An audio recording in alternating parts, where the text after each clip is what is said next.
मैं आमंत्रित करना चाहूंगा माननीय राष्ट्रीय अध्यक्ष माननीय वामन मेश्राम साहब, आप डायस पर आए और विषय के संदर्भ में अपनी बात रखें। माननीय वामन मेश्राम साहब।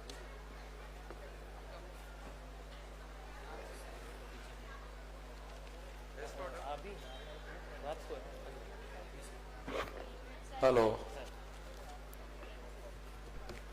साथियों,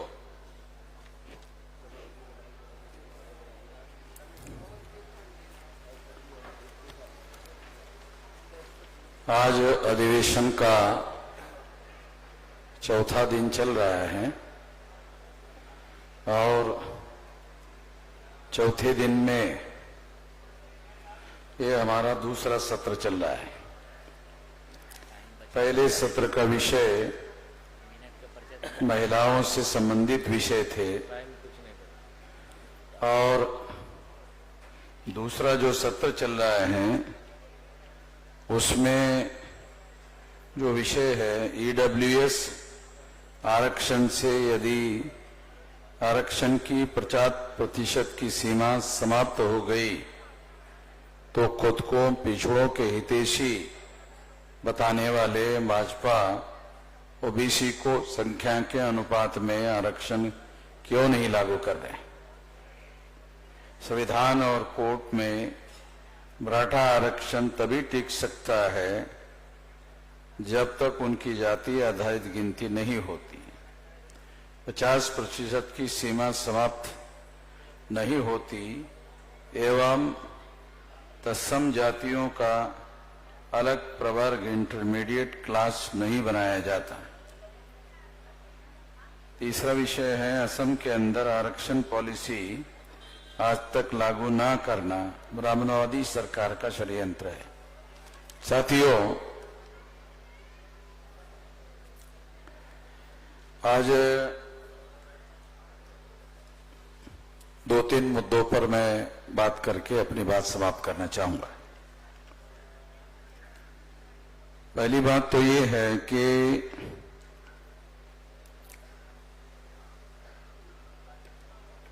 महिलाओं की तमाम समस्याएं हैं।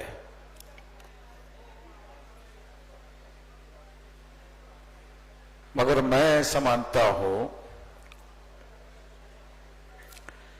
महिलाओं की सबसे बड़ी समस्या एडेक्वेट रिप्रेजेंटेशन की है, पर्याप्त प्रतिनिधित्व की है, एडेक्वेट रिप्रेजेंटेशन की।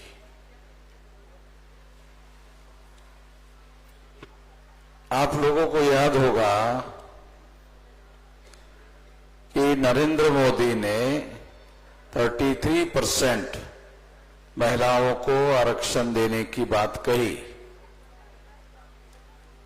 मगर ये महिलाओं का जो आरक्षण है ये आरक्षण ज्वाइंट इलेक्टोरेट है। ये आरक्षण महिलाओं का आरक्षण ज्वाइंट इलेक्टोरेट है।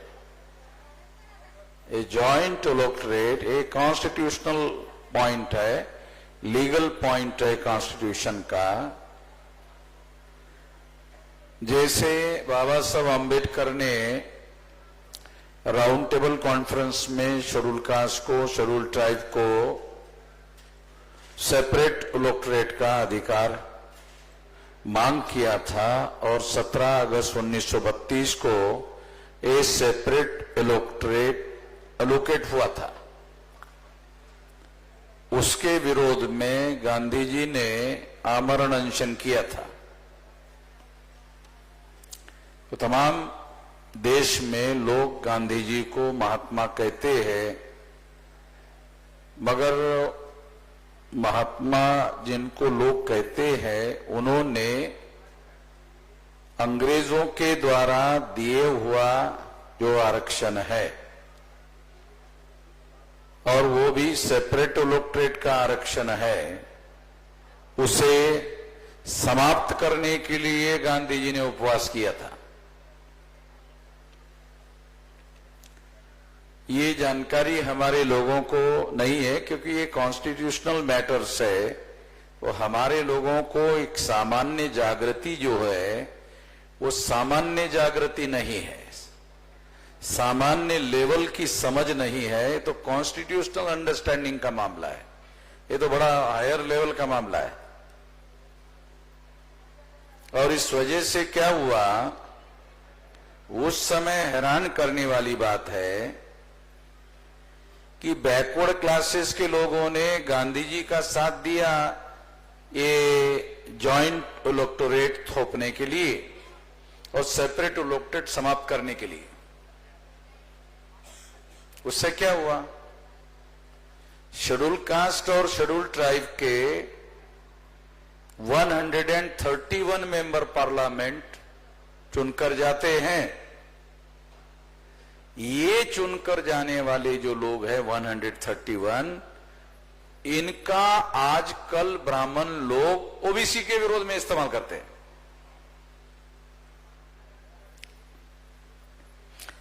जिन ओबीसी के लोगों ने जॉइंट इलेक्टोरेट लागू करने के लिए और सेपरेट इलेक्टोरेट खत्म करने के लिए गांधी जी के आमरण अनशन का समर्थन किया था, जिन ओबीसी ने,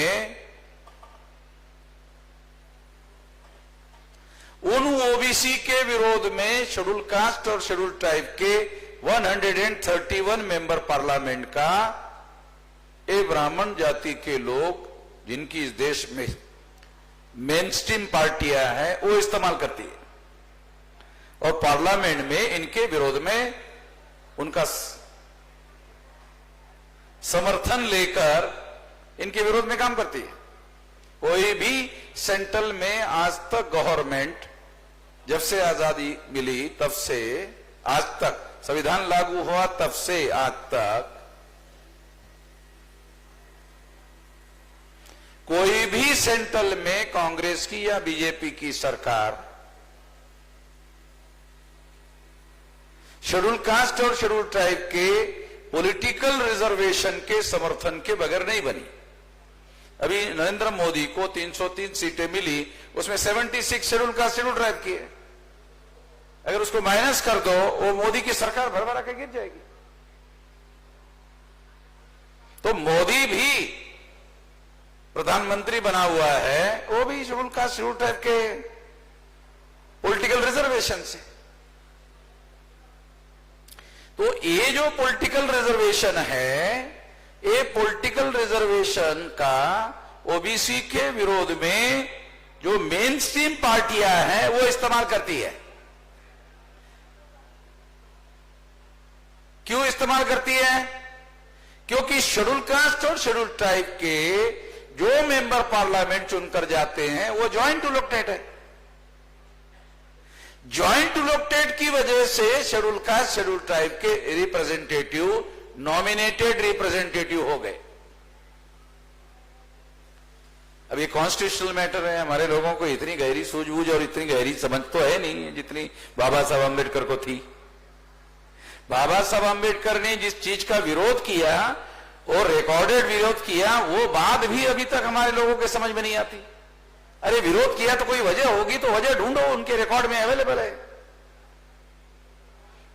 तो ये शेड्यूल कास्ट शेड्यूल ट्राइब के जो लोग हैं 131 मेंबर पार्लियामेंट, ये ज्वाइंट इलेक्टेड की वजह से ये लोग नॉमिनेटेड रिप्रेजेंटेटिव बन गए हैं, बना दिए गए हैं।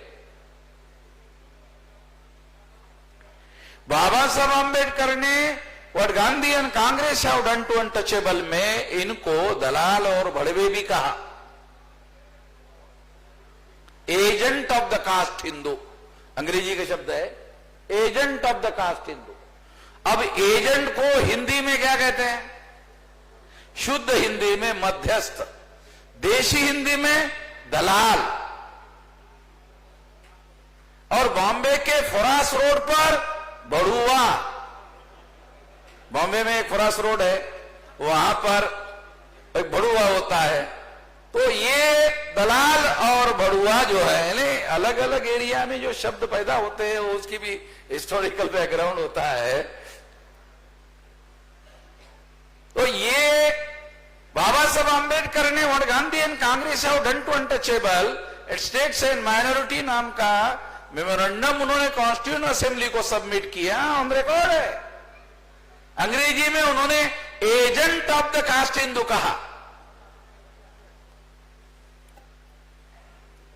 तो ये इनको बाबा साहब अंबेडकर ने जॉइंट इलेक्टेड की वजह से ये लोग नॉमिनेटेड रिप्रेजेंटेटिव हो गए। और किसके नॉमिनेटेड हो गए? कांग्रेस के नॉमिनेटेड हो गए, बीजेपी के नॉमिनेटेड हो गए। कांग्रेस किसकी पार्टी? ब्राह्मणों की पार्टी। बीजेपी किसकी पार्टी? ब्राह्मणों की पार्टी। इसका मतलब है ब्राह्मणों के नॉमिनेटेड रिप्रेजेंटेटिव हो गए। अब जो MLA MP schedule caste schedule type का नॉमिनेटेड रिप्रेजेंटेटिव हो गया तो उनका प्रतिनिधि हो गया, हमारा कहां? तो कांग्रेस ने नॉमिनेट किया, बीजेपी ने नॉमिनेट किया, ब्राह्मण ने नॉमिनेट किया, बीजेपी के ब्राह्मण ने नॉमिनेट किया, तो ब्राह्मण का रिप्रेजेंटेटिव हो गया ना, हमारा कहां हो गया? तो ब्राह्मण का nominated representative schedule caste schedule type का जॉइंट इलेक्टेड की वजह से हो गया। वही रिजर्वेशन नरेंद्र मोदी ने महिलाओं को दिया। अब महिलाओं को दलाल कैसे कहा जाए कि ये इलेक्टेड एमएलए दलाल हो गई है? कैसे कहा जाए? दलाल तो आदमी होते हैं, महिलाएं दलाल नहीं होती है। महिलाओं को कैसे है? भड़ुआ महिला कैसे कहा जाए? तो ये तो शब्द बनता नहीं है, तो आदमी के लिए बनता है। तो ये सिस्टम जो है ये कितनी भयंकर, दुनिया के किसी डेमोक्रेटिक कंट्री में इस तरह का कोई सिस्टम नहीं है।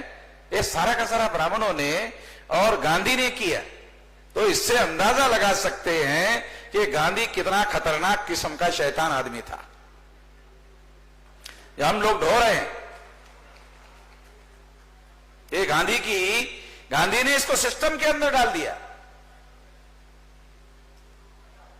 और इसको हम ढो रहे हैं।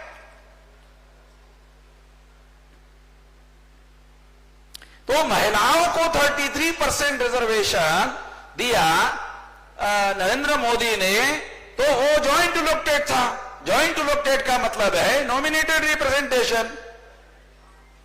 तो आरएसएस के लोगों ने, भाजपा के लोगों ने महिलाओं को नॉमिनेट किया, ब्राह्मणों ने नॉमिनेट किया।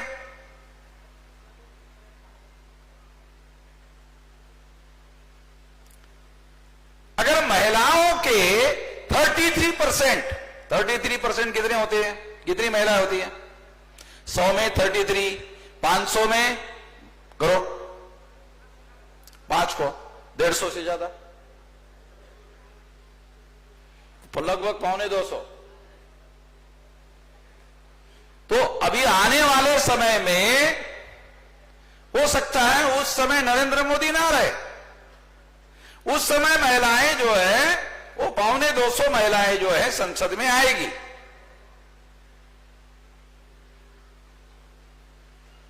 अब ये नॉमिनेटेड रिप्रेजेंटेटिव है,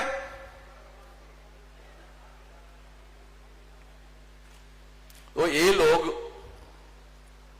परमानेंट व्यवस्था कर रहे हैं और इसकी वजह से महिलाओं की तमाम जो समस्याएं हैं, क्योंकि महिलाओं को रिप्रेजेंटेशन का अधिकार नहीं मिलेगा। अगर यही बात 33% सेपरेट इलेक्टेड होता, अगर महिलाओं को सेपरेट इलेक्टेड दिया जाता, तो महिलाओं को सेपरेट इलेक्टेड दिया जाता कि क्या मतलब है? महिलाएं वोटर होगी, महिलाओं का चुनाव क्षेत्र होगा और महिलाएं ही चुनाव लड़ेगी। 3 बातें होगी, महिलाएं वोटर, महिलाएं ही चुनाव लड़ेगी और महिलाएं ही चुनकर भेजेगी। तो इस तरह से क्या होगा? इस तरह से महिलाएं जिनको चुनना चाहती है वो महिला रिप्रेजेंटेटिव होगी। अगर पार्टी ने नॉमिनेट किया तो पार्टी नॉमिनेट करेगी। पार्टी ने एक महिला को, कांग्रेस के हाईकमान ने एक महिला को नॉमिनेट किया और बीजेपी ने एक महिला को नॉमिनेट किया, इन 2 नॉमिनेटेड महिलाओं में से एक महिला चुन कर आएगी। इसका मतलब है कि जिस तरह से शेड्यूल कास्ट और शेड्यूल ट्राइब के 2 बार चुनाव होते हैं, एक बार कांग्रेस और बीजेपी के लोग पार्टी लेवल पर चुनते हैं पहले, उसके बाद वोटर को चुनने के लिए अवसर मिलता है। वोटर को पहले चुनने के लिए अवसर नहीं मिलता।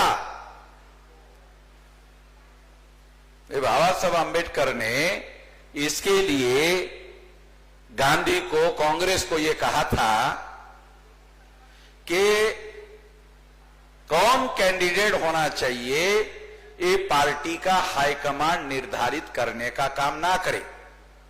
देखो, तो ये हमारे लोग पढ़ते नहीं है, अभ्यास नहीं करते, इसलिए मैं बता रहा हूं कि बाबा साहब आंबेडकर ने गांधी और कांग्रेस के सामने क्या प्रस्ताव दिया कि कांग्रेस पार्टी के लोग या भारतीय जनता पार्टी के लोग शेड्यूल कास्ट शेड्यूल ट्राइब का कैंडिडेट कौन हो ये चुनने का काम ना करे। महिला कौन चुनाव लड़ेगी ये चुनने का काम ना करे। तो 2 बार चुनाव हो, कैंडिडेट कौन हो इसके लिए एक चुनाव हो, और फाइनल इलेक्शन, उसको उन्होंने नाम दिया प्राइमरी एंड फाइनल, 2 नाम दिए कि प्राइमरी में कैंडिडेट कौन हो ये निर्धारित करने का अधिकार वोटर को दिया जाए, पार्टी हाईकमांड को नहीं। और वरीयता क्रम में फर्स्ट, सेकंड, थर्ड, फोर्थ, मान लो 20 कैंडिडेट खड़े हुए, ये 20 कैंडिडेट में 4 लोगों को वरीयता क्रम में सबसे ज्यादा वोट पड़े, उन्हीं लोगों को फाइनल इलेक्शन में चुनाव लड़ने का अधिकार हो। अब वरीयता क्रम का क्या मतलब है?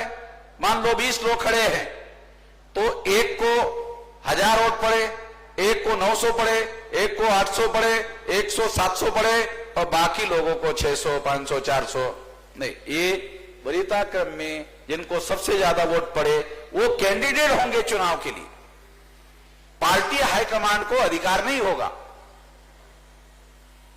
अभी क्या है? अभी कांग्रेस को कैंडिडेट चुनने का अधिकार है, बीजेपी को कैंडिडेट चुनने का अधिकार है।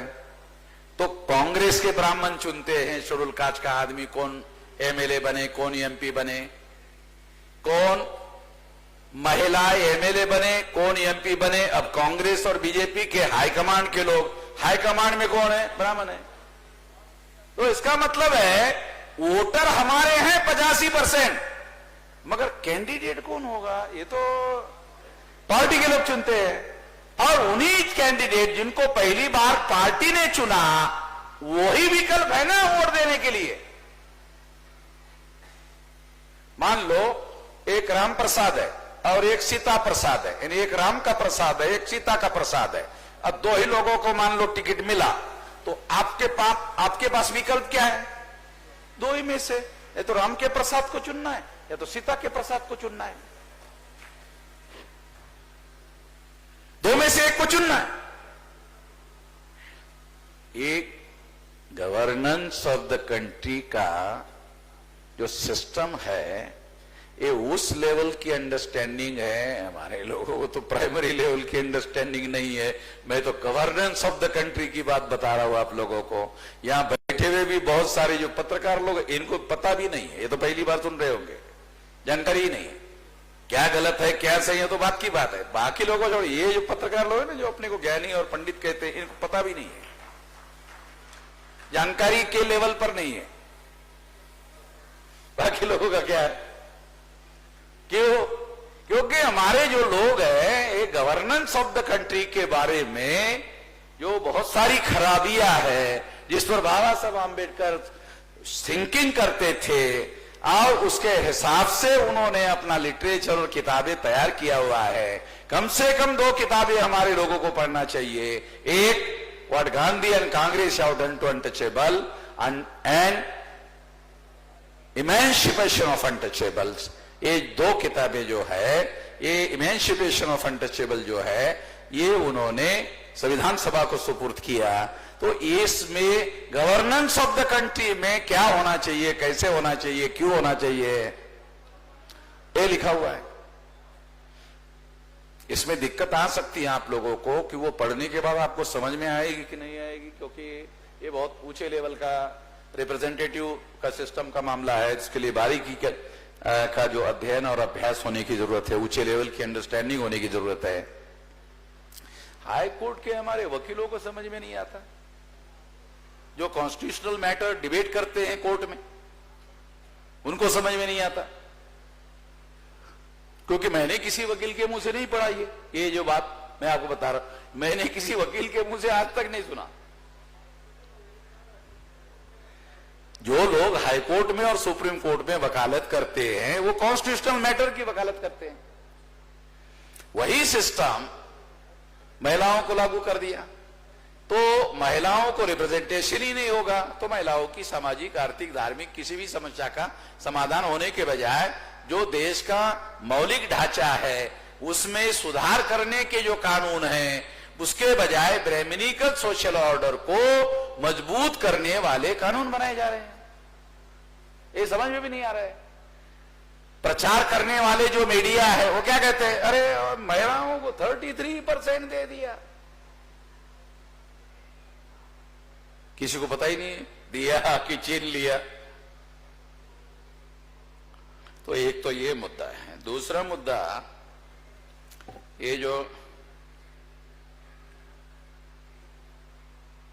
आरक्षण से यदि 50% की सीमा समाप्त हो गई तो खुद को पिछड़ों के हितैषी बताने वाली भाजपा ओबीसी को संख्या के अनुपात में आरक्षण क्यों नहीं लागू कर रही।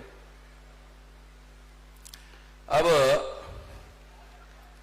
50% की सीमा का जो सिद्धांत है कॉन्स्टिट्यूशनल, ये तो सुप्रीम कोर्ट ने बनाया था। सुप्रीम कोर्ट ने बनाया था, तोड़ा कब?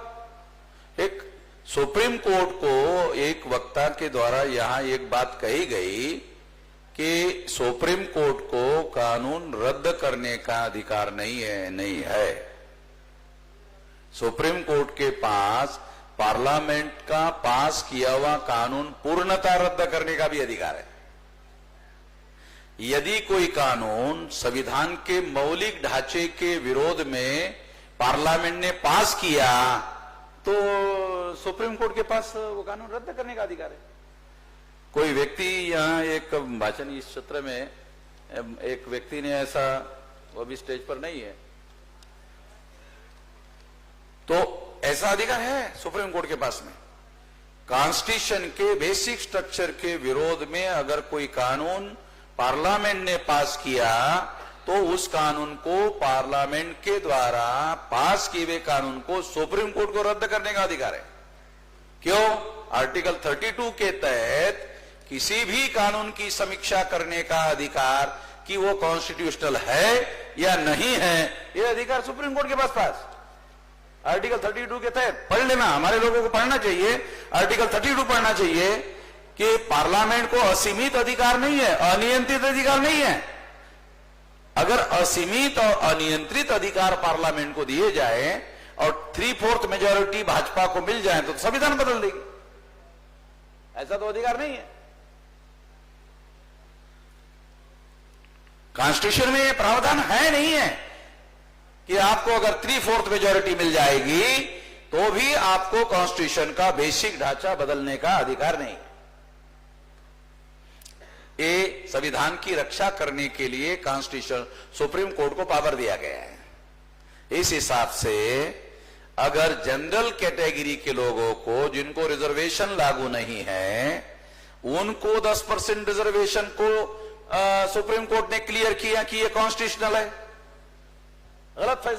सुप्रीम कोर्ट ने गलत निर्णय लिया। सुप्रीम कोर्ट ने गलत निर्णय लिया, ये मैं कह रहा हूं।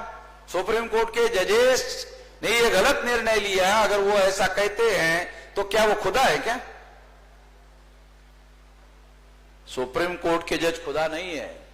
सुप्रीम कोर्ट के जो जज है उसको कॉन्स्टिट्यूशनल बाइंडिंग है, उसके दायरे में रहकर फैसले करने का अधिकार है, कुछ भी करने का अधिकार नहीं है। सुप्रीम कोर्ट के जजेस के पास ऐसा पावर नहीं है कि जनरल कैटेगरी के लोगों को 10% रिजर्वेशन आपने दे दिया। रिजर्वेशन का मौलिक सिद्धांत क्या है? कॉन्स्टिट्यूशन में पढ़ लो आप। आपको बताता हूं, शायद आपको पता नहीं होगा, आपको बताता हूं। लीगल लैंग्वेज वाला, आप लोगों को सोशल जाति का ये मालूम होगा। कॉन्स्टिट्यूशनल ड्राफ्ट का मौलिक बात आपको मालूम है, those who are not adequately represented. इस पर आप लोगों ने कभी ध्यान नहीं दिया।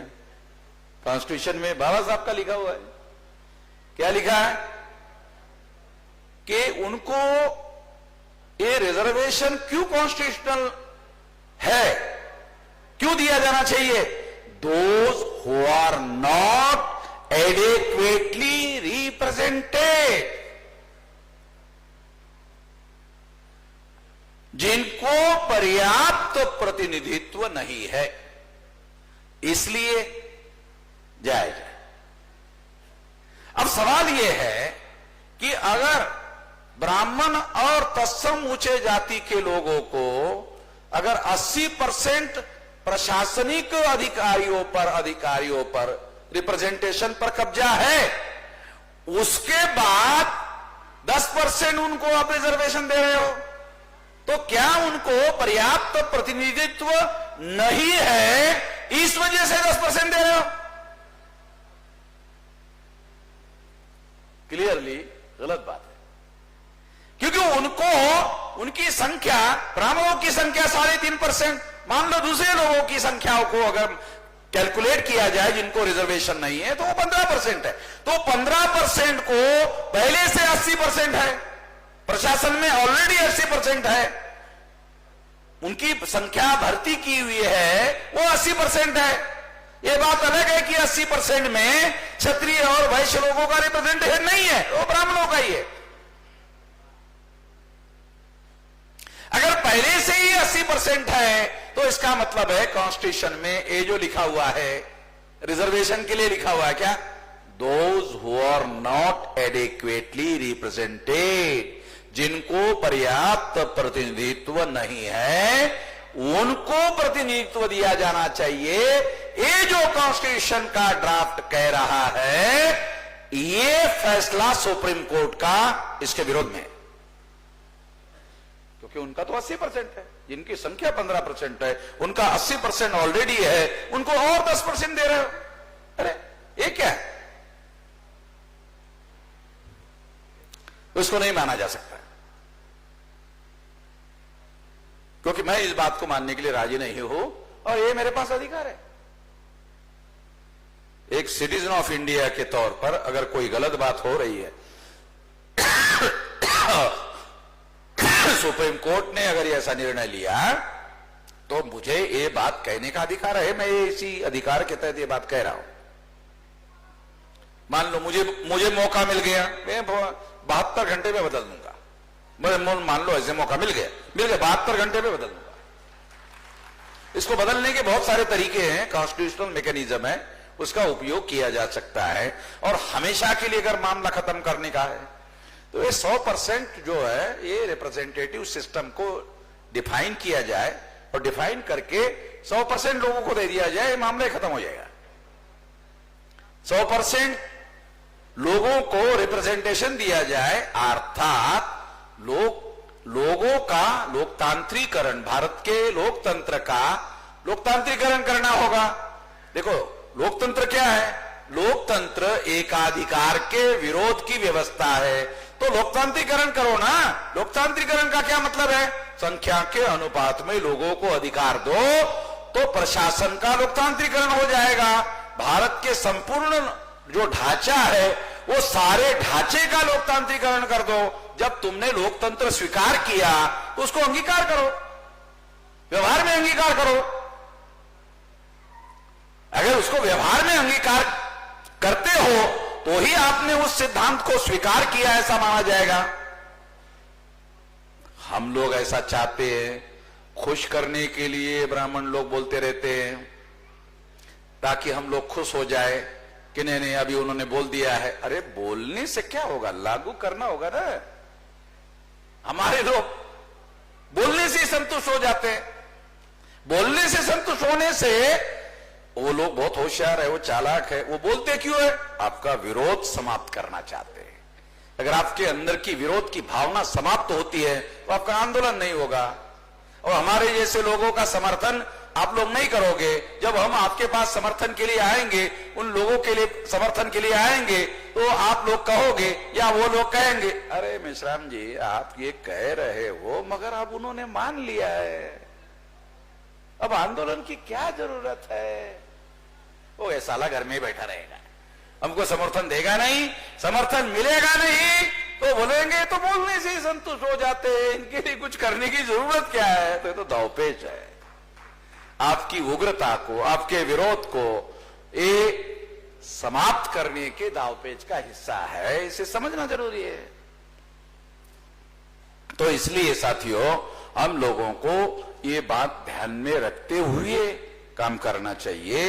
तो मैं ये बात आप लोगों को ये कहना चाहता हूं कि हम लोगों को प्रतिनिधित्व के बारे में, या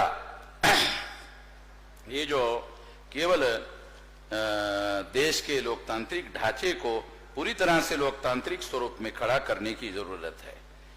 दूसरी बात है, ये संविधान और कोर्ट में मराठा आरक्षण तभी टिक सकता है जब उसकी जातीय आधारित गिनती होती है। देखो,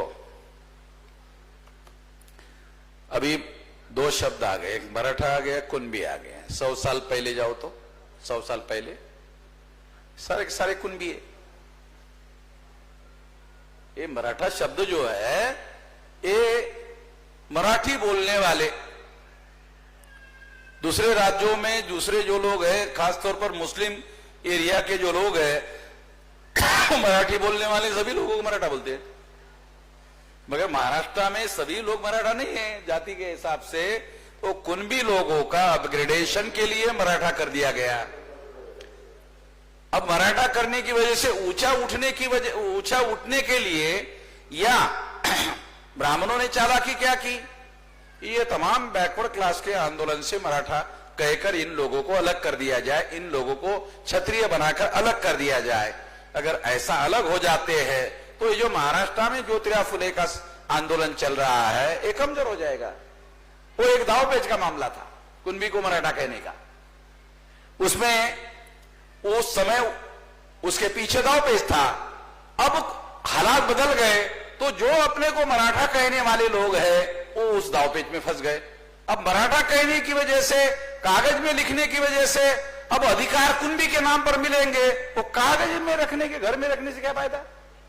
वो मराठा नाम का जो कागज है, वो अधिकार मिलने नहीं देगा, अधिकार चपरासी नहीं बनने देगा भाई।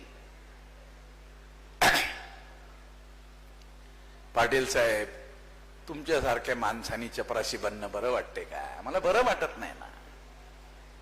तुम पाटिल हो, पटेल हो, तो तुम चपरासी कैसे बनोगे? इसलिए हमने आपको, यानी उसको चपरासी भी नहीं बनने देने का, ऐसे हवा में रखना क्या? ये जो सारा खेल है, ये मनोवैज्ञानिक खेल है। ये खेल जो है हम लोगों को समझने की जरूरत है। अब वो खेल हवा में उठ गया। कैसे? गांव में शेड्यूल कास्ट के, शेड्यूल ट्राइब के, बैकवर्ड क्लास के बच्चे IAS हो रहे, IPS हो रहे, और जो पाटील है तो त्याला नमस्कार जातो, नमस्कार कांबळे साहेब। तो गावातला पाटील आहे ना राणे, तो त्या कांबळेकडे जातो, नमस्कार कांबळे साहेब। तो नमस्कारचा नमस्कार उत्तर पण देत नाही। बसा बसा बसा, त्या खुर्चीवर बसा, त्या दुसऱ्या नंबरच्या खुर्चीवर बसा। तो वो गांव में वापस जाने के बाद सोचता है, साला अपना भी होना चाहिए।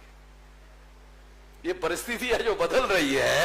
इस वजह से जो हवा में मराठा हो गया था, जमीन पे आ गया, वो अभी कुणबी आ गया। तो कुणबी है ना ओरिजिनल, ओरिजिनल कुणबी है। 100 साल के पहले का रिकॉर्ड देखो, जितने भी कुणबी आप गांव में जाओ, जो प्रचार में मराठा है, प्रचार में मराठा है, वो सारे कुणबी की करते। महाराष्ट्र में कुणबी की एक शब्द है। कुणबी की का मतलब क्या है? कुणबी, कुणबी का क्या मतलब है? खेती करने वाले लोग। हमारे महाराष्ट्र में मराठी शब्द कुनबिकी है। ये शब्द जो है कुनबिकी का अर्थ है खेती करने वाले लोग। वो प्रचार में मराठा है और अपने जीवन में डेली खेती में लगे हुए, पूरा परिवार लगा हुआ है।